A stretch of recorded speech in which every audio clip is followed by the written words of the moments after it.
मराठा आरक्षण, धनगर आरक्षण हे आरक्षणाचे वाद पेटले असतानाच आता उपवर्गीकरणानं नवा खेळ सुरू केलाय. पण या सगळ्यामुळे तसंच सरकारनं कोर्टात जी भूमिका मांडली आहे त्यावरून आता मराठा समाज ओबीसीत येणार का आणि ओबीसीतील इतर समाजांमध्ये उपवर्गीकरणामुळे आपसात भांडणं लागणार का? आरक्षणाचा हा सगळा घोळ काय आहे समजून घेऊयात या व्हिडिओमधून. नमस्कार, मी मृणाली पिळणकर. मराठा आरक्षणाच्या संघर्षाला आणि राज्यातील ओबीसी आरक्षणाच्या राजकारणाला अत्यंत मोठी कलाटणी देणारी घडामोड मुंबई उच्च न्यायालयात घडली आहे. मराठा समाजाला इतर मागास वर्गात म्हणजेच ओबीसी मध्ये समाविष्ट करण्याबाबत आणि ओबीसी प्रवर्गाअंतर्गत स्वतंत्र उपवर्ग तयार करण्याबाबत राज्य सरकारनं आपली भूमिका स्पष्ट केली आहे. त्यामुळे आगामी काळातील महाराष्ट्राचं समाजकारण आणि राजकारण पूर्णपणे बदलण्याची चिन्ह आहेत. मराठा समाजाचा ओबीसीत प्रवेश होणार का आणि जर झाला तर ओबीसींच्या मूळ आरक्षणावर त्याचा काय परिणाम होणार यावर आता कायदेशीर आणि प्रशासकीय पातळीवर शिक्कामोर्तब होण्याची शक्यता निर्माण झाली आहे. या संपूर्ण प्रकरणाची पार्श्वभूमी, सरकारचा उच्च न्यायालयातील युक्तिवाद, ओबीसी उपवर्गीकरणाचे कायदेशीर पैलू आणि याचे दूरगामी परिणाम समजून घेणं अत्यंत आवश्यक आहे. गेल्या अनेक दशकांपासून महाराष्ट्रात मराठा आरक्षणाचा मुद्दा गाजतोय. मनोज जरांगे पाटील यांच्या आंदोलनानंतर या मुद्द्यानं तीव्र स्वरूप धारण केलं. मराठा समाजाला कुणबी प्रमाणपत्र देऊन ओबीसी मधून आरक्षण द्यावं अशी मागणी एका बाजूने होत असताना मूळ ओबीसी समाजानं याला जोरदार विरोध केला होता.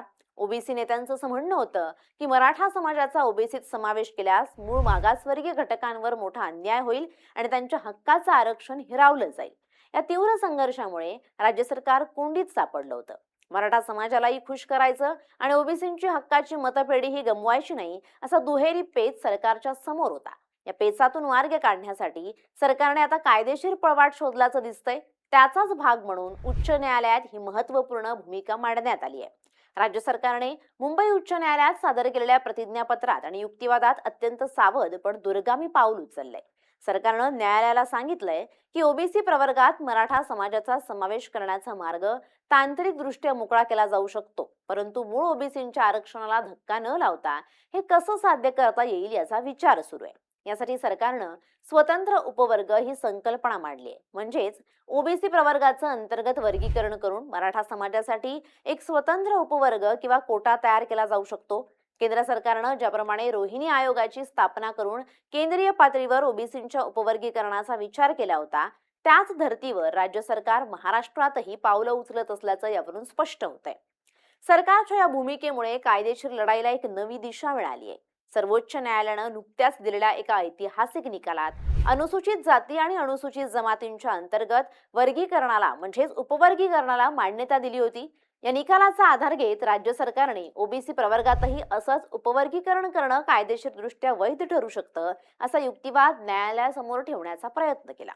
जर एखाद्या प्रवर्गात अत्यंत प्रभावी आणि तुलनेनं कमी मागासलेले घटक असतील तर त्यांच्यामुळे मूळच्या अतिमागास घटकांवर अन्याय होऊ नये म्हणून उपवर्ग तयार करणं आवश्यक असतं असा तर्क सरकारकडून दिला जातोय. जर मराठा समाजाला थेट ओबीसीत टाकलं तर ओबीसी मधील लहान आणि वंचित जाती बाजूला पडतील. ही भीती दूर करण्यासाठी स्वतंत्र उपवर्ग हाच एकमेव पर्याय असल्याचं सरकारचं म्हणणं आहे. या भूमिकेमुळे मराठा समाजासाठी ओबीसी आरक्षणाचा मार्ग मोकळा झाला असला तरी प्रत्यक्षात ही प्रक्रिया अत्यंत गुंतागुंतीची आणि आव्हानात्मक आहे. सर्वात मोठी अडचण म्हणजे आरक्षणाची 50% मर्यादा ओलांडणं. जर मराठा समाजाला ओबीसींच्या सध्याच्या 27% कोट्यातूनच आरक्षण दिलं तर मूळ ओबीसी संघटना राज्यभरात तीव्र आंदोलन छेडतील. दुसरीकडे जर मराठ्यांसाठी स्वतंत्र उपवर्ग करून अतिरिक्त आरक्षण द्यायचं ठरवलं तर एकूण आरक्षणाची टक्केवारी 50%च्या वर जाईल. यापूर्वी सर्वोच्च न्यायालयानं 50%ची मर्यादा शिथिल करण्यास नकार दिला होता, ज्यामुळे मराठा आरक्षण वारंवार न्यायालयात टिकू शकलं नाही. आता उपवर्गाच्या माध्यमातून सरकार या 50%च्या मर्यादेला कशी कायदेशीर बाजू जोडणार यावरच संपूर्ण प्रकरणाचं यश अवलंबून असणार आहे. सरकारच्या या भूमिकेवर राजकीय वर्तुळातून आणि विविध सामाजिक संघटनांकडून संमिश्र प्रतिक्रिया उमटतायत. मनोज जरांगे पाटील यांच्या समर्थकांनी या निर्णयाचं सावध स्वागत केलंय. मराठा समाजाला ओबीसींचे हक्क मिळणं हाच आमचा मुख्य उद्देश असून सरकारनं त्यासाठी कोणतीही कायदेशीर यंत्रणा उभी करावी, पण आरक्षण हक्काचं आणि टिकणारं असावं अशी त्यांची भूमिका आहे. तथापि सगळे सोयऱ्यांच्या अध्यादेशाची अंमलबजावणी पूर्ण झाल्याशिवाय आंदोलन मागे घेणार नाही असा इशाराही त्यांनी दिलाय. त्यामुळे सरकारवर दबाव कायम असून उच्च न्यायालयातील या भूमिकेनंतर प्रत्यक्ष अध्यादेशात काय बदल होतात याकडे मराठा आंदोलनकर्त्यांचं बारीक लक्ष आहे.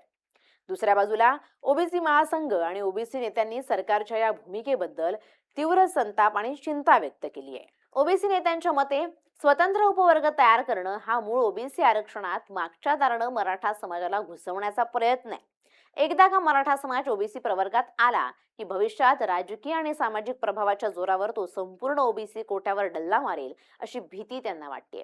ओबीसी आधीच अनेक छोट्या छोट्या जातींमध्ये विभागलेला आहे, ज्यांना अजूनही आरक्षणाचा पुरेसा लाभ मिळालेला नाही. अशा परिस्थितीत आर्थिक आणि राजकीय दृष्ट्या प्रबळ असलेल्या मराठा समाजाला ओबीसींच्या परिघात आणणं म्हणजे मूळ मागासवर्गीयांचं अस्तित्व धोक्यात आणण्यासारखं आहे, असा आरोप ओबीसी नेत्यांनी केलाय. या कायदेशीर लढाईत राज्य मागासवर्ग आयोगाची भूमिका अत्यंत महत्वाची ठरणार आहे.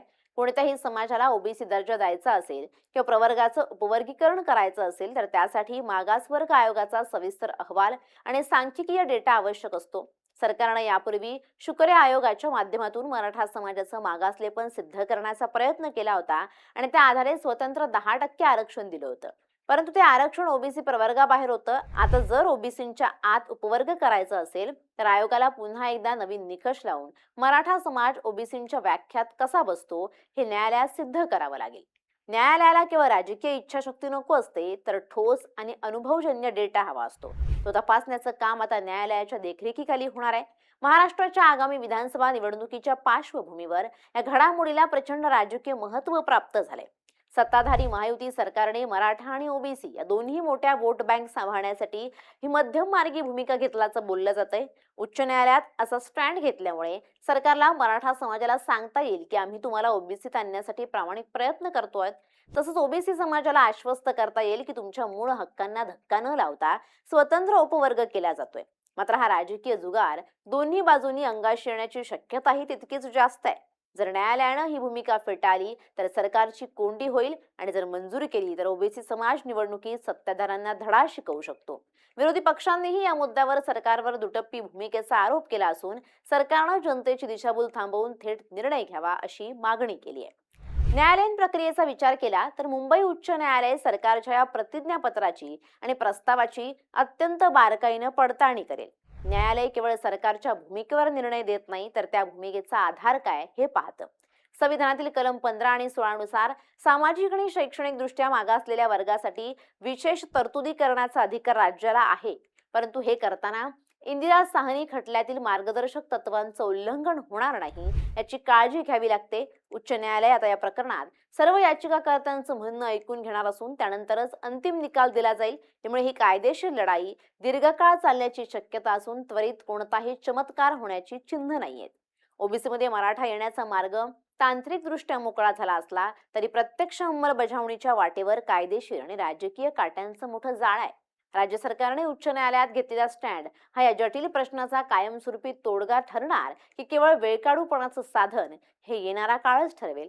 महाराष्ट्रातील सामाजिक सलोखा टिकवून ठेवणं आणि दोन्ही समाजांना न्याय देणं हे राज्यापुढील सर्वात मोठं आव्हान आहे. या निर्णयामुळे महाराष्ट्राच्या राजकीय पटलावर नवीन समीकरणांची नांदी झाली असून न्यायालयीन निकालच राज्याचं भवितव्य निश्चित करेल. Bureau report, LS Marathi.